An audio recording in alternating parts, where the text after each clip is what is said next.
Hi friends, இன்றைக்கி நம்ம பிரண்டை துவையல் எப்படி செய்கிறதுன்னு தான் பார்க்க போகிறோம். இது வந்து கொஞ்சம் பிரண்டை செடி இருக்குது. நான் வந்து துளுத்து வர அது வந்து நான் துவையல் அரைச்சிடுவேன். கொஞ்சமாக துளுத்து இருக்குது, அதை பறிச்சிக்கலாம். இந்த பிரண்டை செடி வந்து ஈஸியாக வளர்த்துடலாம். நம்ம இந்த கனு கிட்ட உடச்சிட்டு நட்டு வச்சனாலே பிரண்டை செடி வந்து வேர் விட்டுரும். இப்போ வந்து இந்த பிரண்டையில் உள்ள இலையெல்லாம் நம்ம பறிச்சிடலாம்.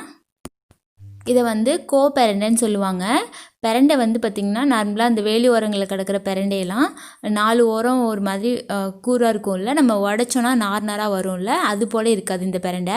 இது வந்து நல்லா உருண்டையாக இருக்கும். நம்ம உடச்சோனாலும் நார்லாம் வராது. இதில் வந்து கொஞ்சம் அரிப்புத்தன்மையும் கொஞ்சம் கம்மியாக தான் இருக்கும். அதனால நாங்கள் எப்போவுமே வந்து துவையலுக்குலாம் இந்த பிரண்டை தான் யூஸ் பண்ணுவோம். இது போல் பிரண்டையெல்லாம் உடச்சிட்டு நம்ம ஒரு 2 தடவை அலசி எடுத்துகிட்டு வந்துடலாம். நல்லா அலசியாச்சு. இந்த பிரண்டையெல்லாம் நம்ம இது போல் நல்லா பொடிசாக கட் பண்ணிட்டோன்னா துவையல் அரைச்ச பிறகு நமக்கு நாராக வராது. அதனால தான் நான் இது போல் பொடிசாக கட் பண்ணியிருக்கேன். பிரண்டை வதக்கிறதுக்கு ஒரு 1/2 டீஸ்பூன் எண்ணெய் சேர்த்துக்கலாம்.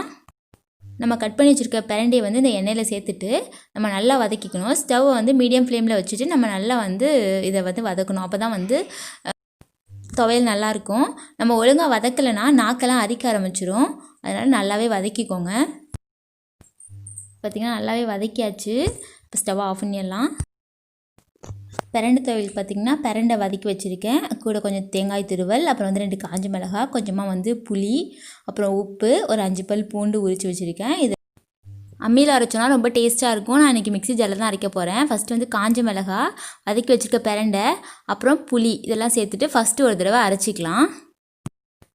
இது போல் அரைச்சிட்டு நம்ம இப்போது இது கூட தேங்காய் அப்புறம் உப்பு சேர்த்து இன்னொரு தடவை அரைச்சிக்கோங்க.